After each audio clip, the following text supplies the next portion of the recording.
Alex. And I'm Brayden. Yeah. Welcome to the 2021 Alex's Train Channel Christmas special. Yeah. We're going to be taking a look back at some of our favourite things from 2021, aren't we, Alex? Yep. Yeah, so 2021 has obviously been a bit interrupted for everyone. Yeah. We've had a few things going on, but we still managed to get out and see lots and lots of trains, didn't we, Alex? Yeah. So we're going to start going through some of our favourite ones in a second. So thanks for watching. Hope you enjoy this little look back. Yeah.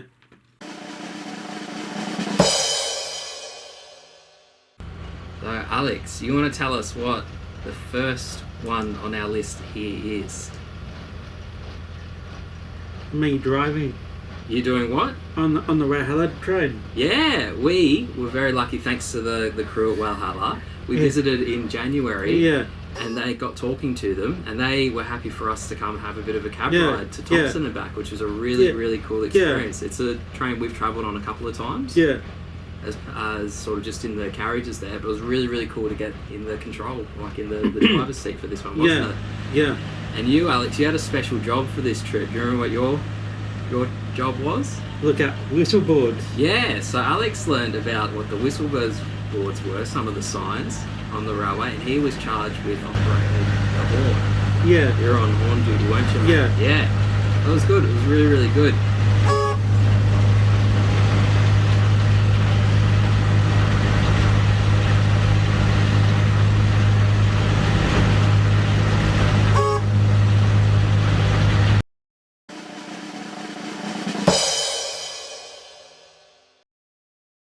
Our number 2 moment was... It's the 3801. 3801, the Southern New South Wales tour. Sick, yeah. I think this might be a lot of people's highlights from the year. Yeah. What do you reckon? Yeah. Yeah, this was good. So we saw the first trip here, which was running out of what town, Alex?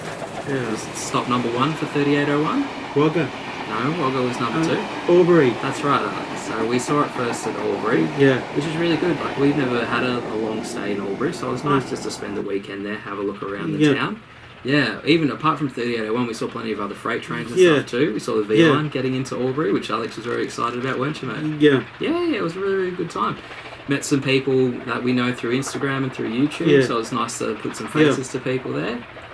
And it was just a really good weekend. I think it was a really well patron trip as well. Over all the tours they did, they carried something like 6,000 passengers, I think. So a really successful trip for 3801 and the Transport Heritage New South Wales. Albury was really good. We were also lucky enough to go to, where's this, mate? Wagga. Yeah, this is at Wagga Wagga. So we managed to go to the third and final sort of stop 3801 did. Yeah. Wagga Wagga, which again was really excellent. Part of that, so 3801 could stay overnight in Albury.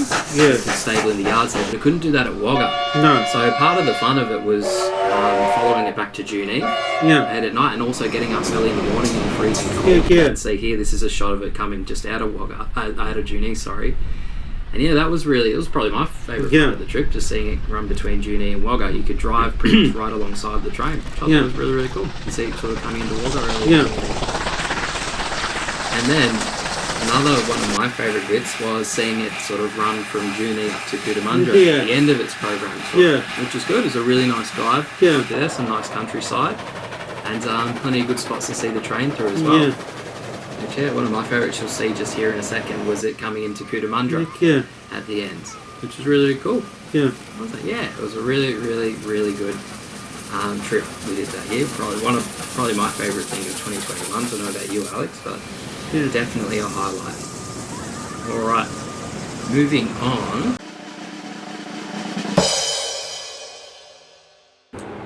Our next top highlight of 2021 was... what, Alex? The work train. Well, the return of SSR to Gippsland. Yeah, so about 3 years since they last came here and did another rail train, as it happened. Yeah. SSR ran a couple of trips to Gippsland throughout 2021, which was really exciting for us. You only really have the V-line and Qube working the paper train here, so seeing someone else on the line was really good. And it was also, so the rail, even though this trip actually, they didn't drop off much rail at all. No. They did about 3 trips as far as I know this year. We saw the second one in Morwell, but the other one ran while I was on holidays at the end of the year, so unfortunately we couldn't quite see that one. But I believe they were dropping off rail for the extension of the Morwell Loop, which is part of the bigger sort of Gippsland line upgrade. So it's really interesting to see some of the work starting to progress there. That was good. We're happy to see SSR back. We'd like to see them a bit more often down this way, wouldn't we, mate? Yeah, that's right. Moving on to the next moment of the year was the what, Alex? The paper train. Well, not the paper train. What about the operator of the paper train? Were we impressed with this year? A new paint job. Yeah, new Qube livery for G532 and now G521, which has been running around. So they got the new Qube livery treatment. Also, a lot of the other lease trains they have from what was Chicago Freight, but now Rail First, have also had some paint work done. So this is G515 here at Maryborough. But also, the VL's got a bit of a makeover and new horns on some of them, which is really cool to see. So that was one of the more interesting things we saw. So in addition to the new paint, there's also some new locos running around the raw gauge for Qube. We've got VL353 and here VL357, which came to raw gauge late in the year. Came over from what state, Alex? Western Australia. That's right, mate. It was on hire to Watco, but it's now running around for Qube. And this more recently here, in preparation for Qube taking over the steel train, we managed to see the first run into Victoria of a brand new QL class, which you'll see in a second here in the grey and yellow. So really exciting to see that starting to take shape. That's one thing we're looking forward to in 2022, isn't it? Looking forward to the new Qube steel trains. Next up on our list of highlights would be R761 pulling the H cars up to Ballarat for driver training. For steam rail. This was a really, really unique, and I know some people have commented on our videos this year about this being a unique sort of thing throughout the year, and it really, really was good. It was a nice drive up to Ballarat that day, wasn't it, mate? It was really, really good. There was a huge turnout, a lot of people came to see the train. It was really, really interesting seeing, an old heritage steam like pulling some, the current rolling stock in use, even though they're probably not much younger than class, are they, mate? No. They're still pretty old too, the H car. So that was a really, really good chip. I really, really enjoyed that one. Now, next on our list here, this is something Alex wasn't here for, but I'll talk about. I was very lucky to be on holidays in the western of Victoria as V544 Tim Fisher undertook its first return to service on its first freight trip since being stored. Where was it stored, Alex, for a couple of years? Port Augusta. Yeah, that's right, mate. A lot of people thought it was going to be scrapped. It looked like it wasn't not much happening there for a while, but earlier on in the year, One Rail bought it and restored it, gave it a fresh lick of paint, and as I said, very lucky to see it on its first run. I guess it's a pretty sort of unique loco running around. The only one sort of for its V-class. Got a bit of an important part in the Victorian Railways history, so I was quite lucky to see that in my travels. Really happy that I did. Another thing I was lucky enough to see on my travels was the first day of standard gauge Vlocity testing on the North East line. This is something that's been talked about for a lot of years, but finally happened this year. So I know a lot of people have mixed feelings about the Vlocity being on standard gauge, but I was very excited to see it test. We think it's good. It's sort of taking rail travel on the northeast into the 21st century here. So we are also really looking forward to trying to ride on it to Albury. Also looking forward to seeing what it's like on board. We've heard from some people that have had a look inside it that the seats aren't the same rock hard style as the newer Vlocity makes, are they? So, which is promising. We've also seen some photos of the little USB sort of thing, some more modern upgrades in the carriages there. So, interesting to look at. And of course, the thing everyone wants to check out is the buffet module when it's up and running. So I've been lucky enough to be on some more modern trains around the world and see what the updated sort of cafe and buffet cars look like. So, interesting to see what the next step of evolution of the V-line trains looks like this time on the northeast.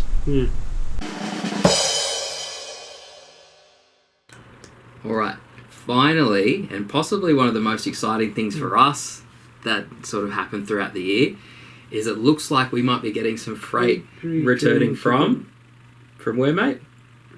Bairnsdale. That's right, looks like some freight might be coming back to rail from Bairnsdale. Yeah. This has been talked about ever since the log train stopped running. Yeah. But we've actually started to see some action around this happening. Yeah. There's been lots and lots of work. So there's been a general sort of big upgrade of the line between Sale and Bairnsdale. It sort of happened in November here. But particularly part of that was upgrading the siding, the old Bosworth Road log siding. So yeah, we are cautiously optimistic that we may be seeing some freight return. We've been waiting a long time for this, haven't we, Alex? Yeah. We used to see the log train running around back in the day. Yeah.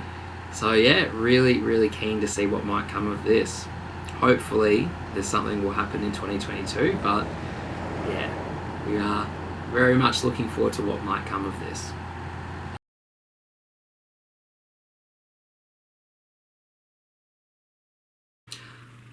Alright, so that just about rounds out our highlights for 2021. Yeah.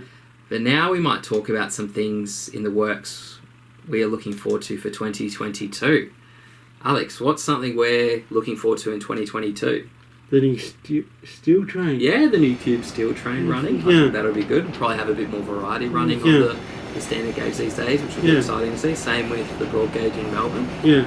Be sort of really interesting to think that we'll be able to go almost 24 hours without seeing a broad gauge Pacific National train in Melbourne some days, which is pretty much unthinkable after what's happened in the last couple of years. So the Qube steel trains are one thing we're looking forward to. What's something else? Are we planning to go anywhere on holidays in 2022, mate? See Streamliners. Yeah, Streamliners 2022 should be happening. Alex went to 2016 edition. Yeah. So he's already been to one. I missed that one, but we are very, very excited to try get out to that one and see that. I think it'll be a great event. So hopefully it's able to run, and it's definitely on our plans to go to. Anything else in New South Wales we're planning to go to, mate? Steamfest. Yeah, Hunter Valley Steamfest. We wanted to go in 2021, but it got cancelled like a lot of things. Yeah. So we're really hoping to go to that in April as well. That should be really good. Hopefully we'll probably get to see 3801 again. Yeah. I'm hoping R761 will be there on standard gauge. I reckon that might make an appearance there. Plus it'll be in Newcastle, so there's plenty of trains around and stuff to see as well, so hopefully we'll get to do a lot of train spotting while we're up there. New Zealand is somewhere we're hoping to get to in 2022. I went back in at the end of 2019 and I really, really enjoyed it. There's lots of really good trains there to see, lots of really good train trips to do over there too, so that is very much on our plans to do. Alright, Alex has a special message for everyone too that's watched our videos throughout the year. Alex, would you like to say something? Wish you a Merry Christmas. Yeah, you say that. And a Happy New Year. Happy New 2022. Thank you very much to everyone that's watched our videos this year. It really does mean a lot to us. And as Alex said, we wish you all a very happy Christmas and a very happy New Year for 2022. Stay safe, everyone. Enjoy your holiday period. And we'll see you in the next video. Thanks very much for watching. Bye.